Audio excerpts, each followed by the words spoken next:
Price lord, hallelujah. ದೇವರ ನಾಮಕ್ಕೆ ಸ್ತೋತ್ರವಾಗಲಿ. ಪ್ರಾರ್ಥನೆ ಮಾಡಿಕೊಳ್ಳೋಣ. ಸರ್ವ ಸೃಷ್ಟಿಕರ್ತನ ತಂದೆಯ ದೇವರೇ, ಮಗನ ದೇವರೇ, ಪರಿಶುದ್ಧಾತ್ಮನೇ, ನಿಮ್ಮ ನಾಮಕ್ಕೆ ಸ್ತೋತ್ರ ಸ್ವಾಮಿ. ಇವತ್ತು ವಾರದ ಕೊನೆಯ ದಿವಸ, ಸಬ್ಬತ್ ದಿವಸ, ಬಹಳ ವಿಶೇಷವಾದ ದಿವಸ, ಪರಿಶುದ್ಧ ದಿವಸವಾಗಿದೆ. ಎಲ್ಲರನ್ನು ಆಶೀರ್ವದಿಸಲಿ, ಕ್ಷಮಿಸಲಿ. ಪಾಪ ಪರಿಹಾರ, ರಕ್ಷಣೆ ನಿಮ್ಮಿಂದಲೇ ಹೊರತು ಬೇರೆ ಯಾರಿಂದಲೂ ಅಲ್ಲ ಸ್ವಾಮಿ. ದೇವ ನಿಮಗೆ ಸ್ತೋತ್ರ. ಈ ದಿವಸದ ಸಂದೇಶದ ಭಾಗವನ್ನು ಕೂಡ ಹೇರಳವಾಗಿ ಆಶೀರ್ವದಿಸಲಿ. ನಿಮ್ಮ ಪವಿತ್ರ ಆತ್ಮರ ಮೂಲಕ ನಡೆಸುವುದಕ್ಕಾಗಿ ಸ್ತೋತ್ರ. ಯೇಸುವಿನ ನಾಮದಲ್ಲಿ ಪ್ರಾರ್ಥಿಸಿದ್ದೇನೆ, ನಮ್ಮ ತಂದೆ, ಆಮೇನ್. ಇದನ್ನು ಕೇಳುತ್ತಿರುವ ನನ್ನ ಸಹೋದರ ಸಹೋದರಿಯರೇ, ನಿಮಗೂ ನನ್ನ ಹೃದಯಪೂರ್ವಕವಾದಂಥ ನಮಸ್ಕಾರಗಳು. ದೇವರು ನಿಮ್ಮನ್ನು ಹೇರಳವಾಗಿ ಆಶೀರ್ವದಿಸಲಿ. ದೇವರ ನಾಮಕ್ಕೆ ಸ್ತೋತ್ರವಾಗಲಿ.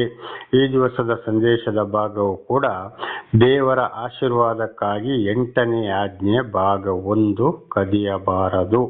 ದೇವರ ಆಶೀರ್ವಾದಕ್ಕಾಗಿ 8ನೇ ಆಜ್ಞೆ, ಭಾಗ 1, ಕದಿಯಬಾರದು. ದೇವರ ನಾಮಕ್ಕೆ ಸ್ತೋತ್ರವಾಗಲಿ. ವಚನದ ಕಡೆಗೆ ಹೋಗೋಣ.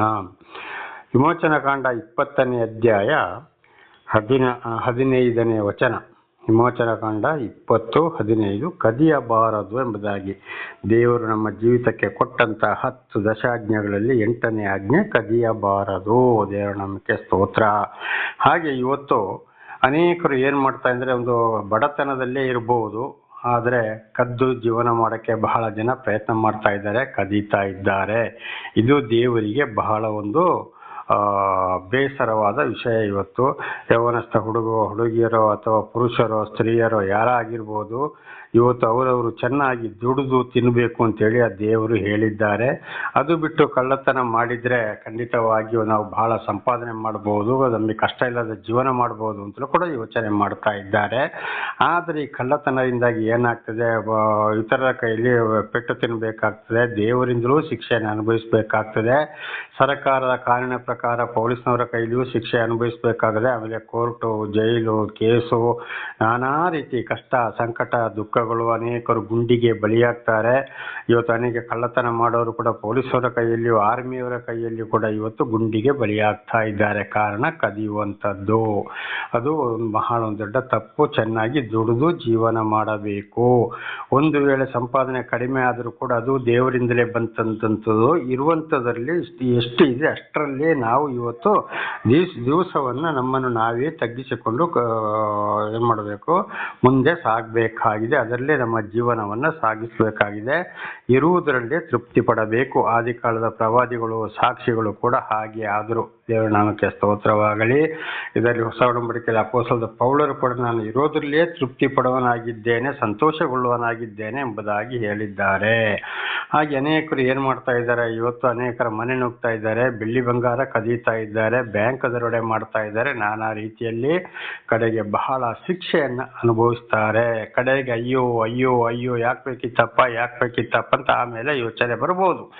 ಆದರೆ ಅದು ಹೇಳಿ ಪ್ರಯೋಜನ ಇಲ್ಲ. ಮೊದಲೇ ಎಚ್ಚೆತ್ತುಕೊಳ್ಳಬೇಕು. ಹಾಗೆ ಕದಿಯಕ್ಕೆ ಹೋಗಬಾರದು. ಯಾವುದೇ ಒಂದು ವಸ್ತುಗಳಲ್ಲಿ ಕೂಡ, ಮನೆಯ ವಿಷಯಗಳಲ್ಲಿ ಕೂಡ ಅದು ದೇವರಿಗೆ ಬಹಳ ಬೇಸರ. ದುಡಿದು ಚೆನ್ನಾಗಿ ತಿನ್ನಬೇಕು. ದೇವರ ನಾಮಕ್ಕೆ ಸ್ತೋತ್ರವಾಗಲಿ. ಹಾಗೆ ಇನ್ನೊಂದೇನಪ್ಪ ಅಂದರೆ, ವ್ಯಾಪಾರದಲ್ಲಿ ಕಳ್ಳತನ. ಅನೇಕರು ವ್ಯಾಪಾರ ಮಾಡ್ತಾರೆ. ಆ ವ್ಯಾಪಾರದಲ್ಲಿ ಕೂಡ ಕಳ್ಳ ತೂಕಗಳು. ಯಾರು ಕಳ್ಳ ತೂಕದಲ್ಲಿ, ನಾನು ಇವತ್ತಿಗೆ 1 kg ನಾವು ತಗೊಂಡ್ರೆ ಕನಿಷ್ಠ ಕಮ್ಮಿ ಆದರೂ 100 ಗ್ರಾಮು, 150 ಗ್ರಾಮು, ಒಂದೊಂದು ಕಡೆ ನೋಡುವಾಗ 200 ಗ್ರಾಮ್ ಕೂಡ ಕಳ್ಳತನ ಅಂಗಡಿಗಳಲ್ಲಿ, ಮಾರ್ಕೆಟ್ಗಳಲ್ಲಿ ಕಡಿಮೆ ಇರುತ್ತದೆ. ಒಂದು ವೇಳೆ ಅಂಗಡಿಗಳಲ್ಲಿ ಸರಿದಿರು, ಮಾರ್ಕೆಟಲ್ಲಿ ಕೂಡ ಬಹಳ ಕಡಿಮೆ ಇರ್ತದೆ. ಪ್ರತಿ ಒಂದರಲ್ಲಿ ಇವತ್ತು ತೂಕದ ಕಡಿಮೆ, ಅಲ್ಲಿ ಬರ್ದಿರೋದು ಮಾತ್ರ ಸರಿಯಾಗಿರ್ತದೆ, ತೂಗಿದ್ರಲ್ಲಿ ಕಡಿಮೆ ಇರ್ತದೆ. ಇದಕ್ಕೆ ಅಂಗಡಿಯವರೇ ಸಾಕ್ಷಿ ಕೊಡ್ತಾ ಇದ್ದಾರೆ. ಏನು ಮಾಡೋದು, ಅವರು ಪ್ಯಾಕೆಟ್ ಮಾಡಿ ಕೊಡೋದೇ ಹಾಗೆ, ನಾವು ಮಾಡೋದು ಹಾಗೆ ಅಲ್ಲ ಎಂಬುದಾಗಿ. ಹಾಗೆ ಇವತ್ತು ಕಳ್ಳತನದಲ್ಲಿ ಕೂಡ ಸಂಪಾದನೆ ಮಾಡೋರು, ತೂಕದಲ್ಲಿ ಕೂಡ ಇವತ್ತು ಹೆಚ್ಚು ಕಡಿಮೆ ಮಾಡೋರು ಸ್ವಲ್ಪ ದಿವಸ ನಡಿಬೋದು. ಆಮೇಲೆ ಒಂದಲ್ಲ ಒಂದು ರೀತಿಯಲ್ಲಿ ಅವರ ಮನೆಯಲ್ಲಿ ಯಾರಿಗೆ ಏನಾಗ್ತದೆ ಅಂತ ಗೊತ್ತಿಲ್ಲ, ಕಡೆಗೆ ಎಲ್ಲವನ್ನ ತಗೊಂಡೋಗಿ ಹಾಕುವಂಥದ್ದು. ಆಸ್ಪತ್ರೆಗೆ ಹಾಕ್ಬೋದು. ಗಂಡ ಸರಿಯಿಲ್ಲ, ಹೆಂಡತಿ ಸರಿಯಿಲ್ಲ, ಮಕ್ಕಳು ಸರಿಯಿಲ್ಲ, ದೊಡ್ಡ ದೊಡ್ಡ ಕಾಯಿಲೆ, ಕಸಗಳು, ಕೋರ್ಟು ಕಚೇರಿಗಳು, ಲಾಯರ್ಗಳು, ಇದುವೇ ಅನ್ಯಾಯದ ಸಂಪಾದನೆ ಅನ್ಯಾಯವಾಗಿಯೇ ಹೋಗ್ತದೆ. ಹಾಗೆ ಕಳ್ಳತನ ಯಾವಾಗಲೂ ಸರಿಯಲ್ಲ. ಅನೇಕರು ಇವತ್ತು ಹಾಲಿಗೆ ನೀರು ಬೆರೆಸಿ ಕೂಡ ಕೊಡ್ತಾ ಇದ್ರು ಮೊದಲು, ಆದರೆ ಈಗ ನಡೆಯೋದಿಲ್ಲ. ಅದರಲ್ಲಿ ಕೂಡ ಬಹಳ ಶಿಕ್ಷೆಯನ್ನ ಅನುಭವಿಸಿದ್ರು. ಹಾಗೆ ವ್ಯಾಪಾರದಲ್ಲಿ ಕೂಡ ಯಾವಾಗಲೂ ಯಾವ ರೀತಿಯಲ್ಲಿ ಕೂಡ ಮಾಡಬಾರದು. ನನಗೆ ಗೊತ್ತಿದ್ದ ಹಾಗೆ ಬಹಳ ವರ್ಷಗಳ ಹಿಂದೆ ಯಾರಾದರೂ ಊಟಕ್ಕೆ ಕಡಿಮೆ ಆದಾಗ ಈ ನಮ್ಮೂರಲ್ಲಿ ಒಂದು ಪರೆ ಅಂದರೆ 10 ಸೇರು, ಹಾಗೆ ಒಂದು ಬಟ್ಟಿ ಅಂದರೆ 80 ಸೇರು 8 ಪರೆ. ಇದನ್ನು ಅವರ ಕೈಯಿಂದ ಸಾಲ ಪಡ್ಕೊಳ್ಬೇಕಾದ್ರೆ ಅವರು ಸಣ್ಣದರಲ್ಲಿ ಕೊಡೋದು, ಅವರು ವಾಪಸ್ ತಂದು ಕೊಡೋದರಲ್ಲಿ ದೊಡ್ಡದನ್ನ ಮಾಡಿ ಇಟ್ಕೊಳ್ತಿದ್ರು. ಹಾಗೆ ಮಾಡಿ ಮಾಡಿ ಕಡೆಗೆ ಹೊಡೆದಾಟ ಬಡದಾಟ, ರಕ್ತ ಸುರಿಸುವುದು, ಕೋರ್ಟು ಕಚೇರಿ ಎಲ್ಲ ಆಗಿ ಅನ್ಯಾಯದ ಸಂಪಾದನೆ ಆಗಿ ಬಹಳ ಶಿಕ್ಷೆನ ಅನುಭವಿಸಿದ್ರು. ಆದ್ದರಿಂದ ಯಾವಾಗಲೂ ಆ ರೀತಿಗೆ ಹೋಗಬಾರದು. ವ್ಯಾಪಾರದಲ್ಲಿ ಕೂಡ ಬಹಳ ಎಚ್ಚರವಾಗಿರಬೇಕು. ಬಹಳ ಸಂತೋಷವಾಗಬಹುದು, ಕಡೆಗೆ ಬಹಳ ಶಿಕ್ಷೆಯನ್ನು ಅನುಭವಿಸಬೇಕಾಗ್ತದೆ. ಇದು ಒಂದು ಕಳ್ಳತನವಾಗಿದೆ. ಆಮೇಲೆ ದೇವರು ಹೇಳ್ತಾರೆ, ನನಗೆ ಕೊಡುವಂಥದ್ದನ್ನು ನೀನು ಕದ್ದುಕೊಂಡಿದ್ದೀಯೋ, ನನ್ನ ಯಜ್ಞವೇದಿಯನ್ನು ನೀನು ಕಣ್ಣೀರಿಂದ ತುಂಬಿಸಿ ಬಿಟ್ಟಿದ್ದೀಯೋ ಎಂಬುದಾಗಿ ಬೈಬಲಲ್ಲಿ ಮಲಾಕಿ ಎಂಬ ಒಂದು ಪ್ರವಾದಿಯ ಮುಖಾಂತರ ದೇವರು ಹೇಳಿದ್ದಾರೆ. ಪ್ರವಾದಿ ಅಂದರೆ ಋಷಿ, ದೇವರಿಂದ ಆಯ್ಕೆಗೊಂಡವರು ಎಂಬುದಾಗಿ. ಏನಪ್ಪ ಅಂದರೆ ಇವತ್ತು ದುಡಿಯೋದ್ರಲ್ಲಿ ಆಗಲಿ, ಇವತ್ತೊಂದು ಸರ್ಕಾರದ ಸಂಬಳ ಆಗಲಿ ಅಥವಾ ಸ್ವಂತ ಒಂದು ಸಂಘ ಸಂಸ್ಥೆಗಳಲ್ಲಿ ದುಡಿಯೋರಾಗಲಿ, ಅದರಲ್ಲಿ ಬಂದಂಥ ಸಂಬಳದಲ್ಲಿ 10ರಲ್ಲಿ 1 ಭಾಗ ದಶಾಂಶವನ್ನು ಕೊಡಲೇಬೇಕು ಅಂತ ಹಳೆ ಒಡಂಬಡಿಕೆಯಲ್ಲಿ ಕಡ್ಡಾಯ ಇತ್ತು. ಆದರೆ ಅದನ್ನು ಧರ್ಮೋಪದೇಶಕಾಂಡ ಬರೋತ್ತಿಗೆ ನಿನ್ನ ಶಕ್ತಿಗನುಸಾರವಾಗಿ ಅಂತ ಮಾಡಿದ್ರು. ಹೊಸ ಒಡಂಬಡಿಕೆ ಬರುವಾಗ ನಿನ್ನ ಮನಸ್ಸಿಗೆ ಎಷ್ಟು ಕೊಡಬೇಕು ಅಂತ ಅಷ್ಟು ಕೊಡು, ಬಲಾತ್ಕಾರದಿಂದ ಕೊಡಬೇಡ, ನಗುತ್ತಾ ಕೊಡು ನೀನು. ಅಥವಾ ನಿನ್ನ ಪರಿಸ್ಥಿತಿ ಚೆನ್ನಾಗಿದ್ದಾರೆ, 10ರಲ್ಲಿ 1 ಭಾಗ ಜಾಸ್ತಿ ಕೊಟ್ಟಷ್ಟು ನಿನಗೆ ಆಶೀರ್ವಾದ, ಪರಲೋಕದ ಸ್ವರಗಳನ್ನು ನಿನಗೆ ಸುರಿದು ಕೊಡ್ತೀನಿಲ್ಲ ಅಂತ ಪರೀಕ್ಷಿಸಿ ನೋಡು ಎಂಬುದಾಗಿ ಕೂಡ ದೇವರು ಹೇಳಿದ್ದಾರೆ. ಹಾಗೆ ಅದು ಆ ರೀತಿ ಕೊಟ್ಟರೆ ಹೆಚ್ಚಿನ ಒಂದು ಆಶೀರ್ವಾದ. ಅಥವಾ ಏನು ಕೊಡೋಕ್ಕೆ ಏನೂ ಇಲ್ವೋ, ಬಹಳ ಕಷ್ಟದಲ್ಲಿದ್ದಾರೆ, ಇವತ್ತು ಒಂದು ಬಡ ಕುಟುಂಬ ಇರ್ಬೋದು, ಬಹಳ ಕಷ್ಟದಲ್ಲಿ ಇರ್ಬೋದು, ಅವರು ಇದ್ದಷ್ಟನ್ನಾದರೂ ಕೊಡಿ, ಏನೂ ಇಲ್ವೋ ಅದು ಕೂಡ ದೇವರಿಗೆ ಗೊತ್ತಿದೆ. ಆದರೆ ಯಾವಾಗಲೂ ನೆಪ ಹೇಳಬಾರ್ದು, ಸುಳ್ಳು ಹೇಳಬಾರ್ದು. ಅದಕ್ಕೂ ಆಶೀರ್ವಾದ, ಅದು ಕೂಡ ದೇವರು ಪರಲೋಕದಲ್ಲಿ ಕುಳಿತುಕೊಂಡು ಚೆನ್ನಾಗಿ ನೋಡೋರಾಗಿದ್ದಾರೆ. ಇಲ್ಲಿ ಪವಿತ್ರಾತ್ಮರು ಕೂಡ ಪರೀಕ್ಷಿಸುವವರಾಗಿದ್ದಾರೆ. ಹಾಗೆ ಇವರು ಇದ್ದಾಗ ಅನೇಕರು ಇದ್ದವ್ರು ಏನು ಮಾಡ್ತಾರೆ, ಇಲ್ಲ ನನಗಿಲ್ಲ ಅಂತ ಹೇಳ್ತಾರೆ. ಕಡೆಗೆ ಯಾವ ರೀತಿಯಲ್ಲಿ ಹೋಗ್ತದೆ ಅಂತ ಗೊತ್ತಿಲ್ಲ, ಧಾರಾಳವಾಗಿದ್ದುಕೊಂಡು ಕೂಡ. ಆದ್ದರಿಂದ ದೇವರಿಗೆ ಸಲ್ಲತಕ್ಕದನ್ನು ಸರಿಯಾಗಿ ಸಂತೋಷದಿಂದ ಸಲ್ಲಿಸಲೇಬೇಕು. ಈ ದಶಾಂಶ ಕಾಣಿಕೆ ಒಂದು ವೇಳೆ ಇಲ್ಲ ಅಂದರೆ ಇಲ್ಲವೇ ಇಲ್ಲ, ಅದು ದೇವರಿಗೆ ಚೆನ್ನಾಗಿ ಗೊತ್ತಿದೆ.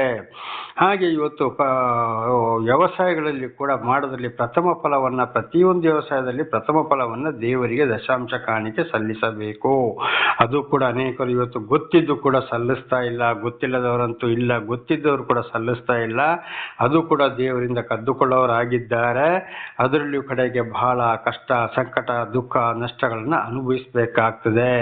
ಅನೇಕ ಪ್ರಾಣಿಗಳಲ್ಲಿ ಕೂಡ ಇವತ್ತೊಂದು ಕುರಿ ಇರ್ಬೋದು, ದನಗಳು ಇರ್ಬೋದು, ಏನೇ ಇರ್ಬೋದು, ಫಸ್ಟ್ ಹಾಕಿದಂಥ ಗಂಡು ಮರಿಯನ್ನು ಏನು ಮಾಡಬೇಕು, ದೇವರಿಗೆ ಸಮರ್ಪಿಸಬೇಕು ಅಂತ ಇದೆ. ಒಂದು ವೇಳೆ ಆಗದಿದ್ದರೂ ಕೂಡ ಅದನ್ನು ಮಾರಿ ಆ ದುಡ್ಡನ್ನು ಅಂತ ಅಲ್ಲಿಗೆ ಸಮರ್ಪಿಸಬೇಕು.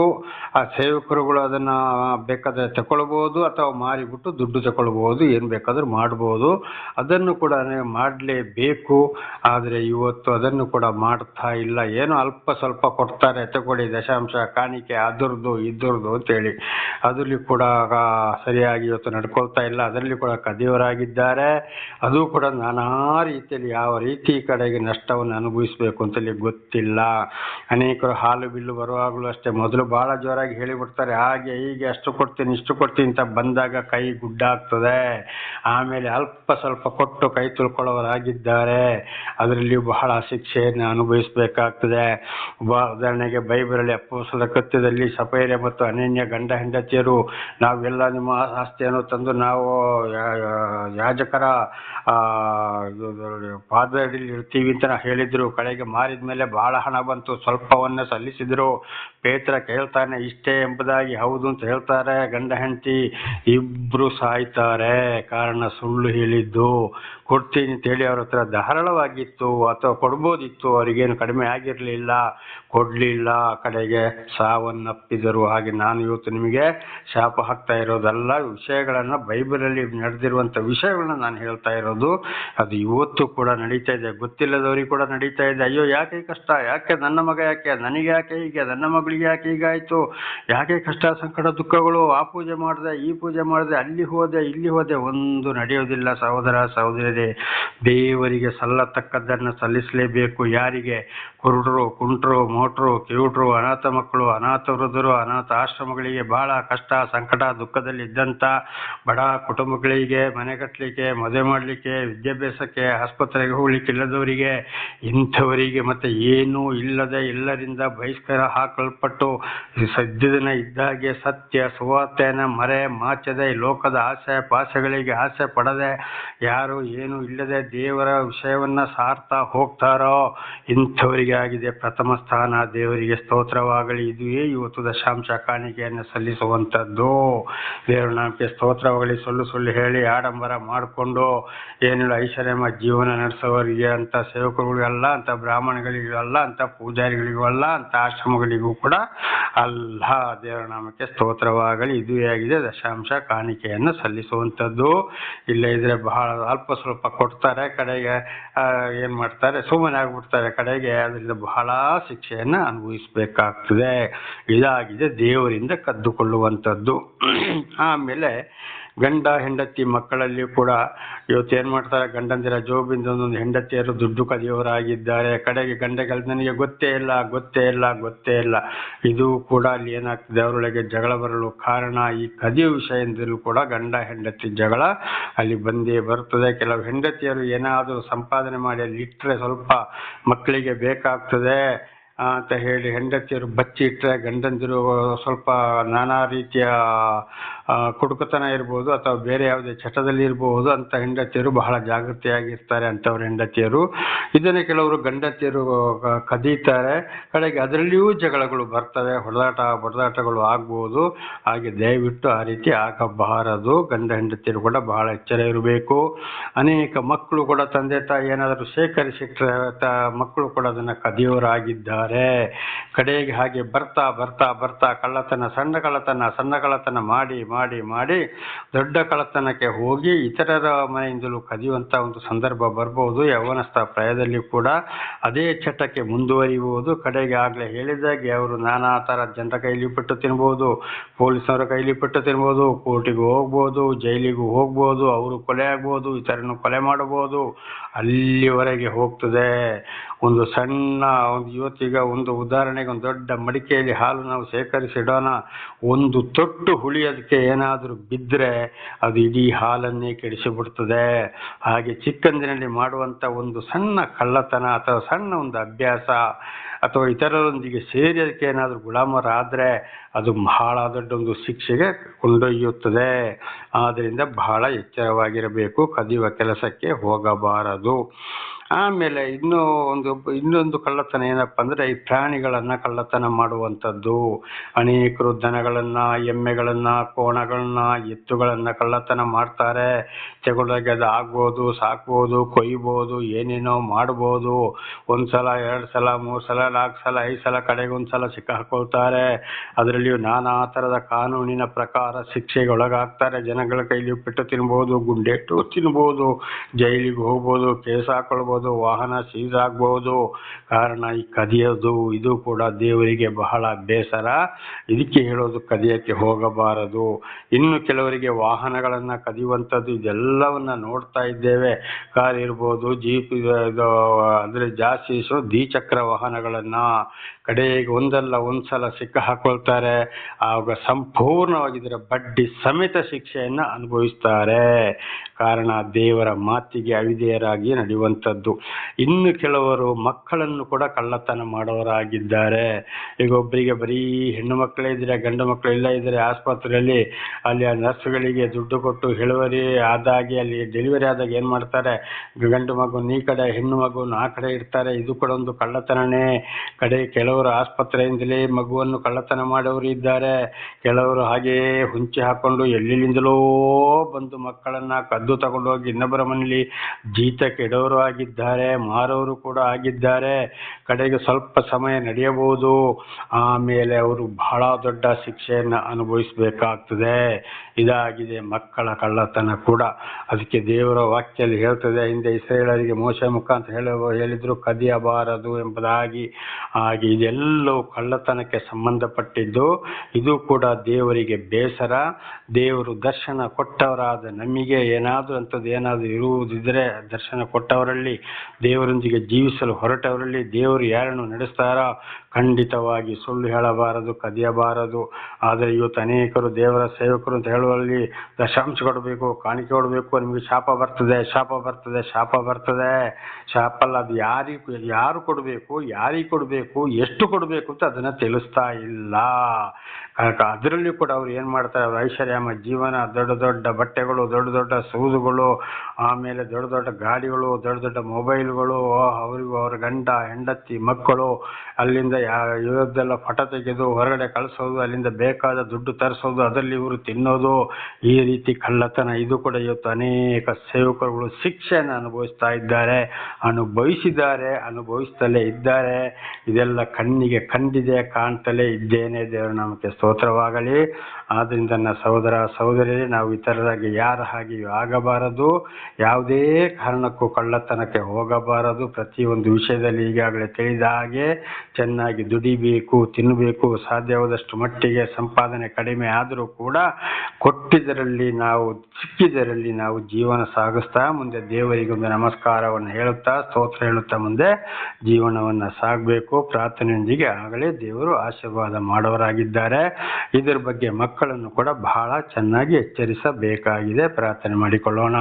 ಸರ್ವ ಸೃಷ್ಟಿಕರ್ತನ ತಂದೆಯ ದೇವರೇ, ಮಗನ ದೇವರೇ, ಪರಿಶುದ್ಧಾತ್ಮನೇ, ನಿಮ್ಮ ನಾಮಕ್ಕೆ ಸ್ತೋತ್ರ ಸ್ವಾಮಿ. ಈ ಒಂದು ಸಂದೇಶವನ್ನು ನನ್ನ ಸಹೋದರ ಸಹೋದರಿಗೆ ನೀವು ತಿಳಿಸಲು ಆಶೀರ್ವಾದ ಮಾಡಿದಕ್ಕಾಗಿ ಸ್ತೋತ್ರ. ಒಂದು ವೇಳೆ ನೀವು ದರ್ಶನ ಕೊಟ್ಟವರಲ್ಲಿ ನೀವು ಯಾರ ಮೇಲೆ ಪ್ರೀತಿ ಇಡಿಸಿದ್ದೀರೋ, ಯಾರನ್ನು ನಡೆಸ್ತಾ ಇದ್ದೀರೋ, ಅವರು ತಪ್ಪಿ ಹೋಗಿದ್ದರೆ ಅವರನ್ನು ಕ್ಷಮಿಸಿರಿ. ಪಾಪ ಪರಿಹಾರ, ರಕ್ಷಣೆ, ವಿಶೇಷವಾದ ಜ್ಞಾನ ನಿಮ್ಮಿಂದಲೇ. ನಿಮ್ಮನ್ನು ಬಿಟ್ಟು ಏನು ಮಾಡಲಾಗದು. ಅವರವರ ಮಕ್ಕಳಿಗೂ ತಿಳಿಸಿ ಅವರೆಲ್ಲರೂ ನಿಮ್ಮ ಸಾಕ್ಷಿಗಳಾಗುವಂತೆ, ಇತರರಿಗೂ ಸಾಕ್ಷಿ ನುಡಿಯುವಂತೆ ಆಶೀರ್ವದಿಸಿರಿ. ನಿಮ್ಮ ಎಲ್ಲ ಉಪಕಾರಗಳಿಗಾಗಿ ಕೃತಜ್ಞತಾ ವಂದನೆಗಳು. ಯೇಸುವಿನ ನಾಮದಲ್ಲಿ ಪ್ರಾರ್ಥಿಸಿದ್ದೇನೆ ನಮ್ಮ ತಂದೆ, ಆಮೇನ್. ಇದನ್ನು ಕೇಳುತ್ತಿರುವ ನನ್ನ ಸಹೋದರ ಸಹೋದರಿಯರೇ, ನಿಮಗೂ ನನ್ನ ಧನ್ಯವಾದಗಳು. ದೇವರು ನಿಮ್ಮನ್ನು, ನಿಮ್ಮ ಮಕ್ಕಳನ್ನು ಹೇರಳವಾಗಿ ಆಶೀರ್ವದಿಸಿ.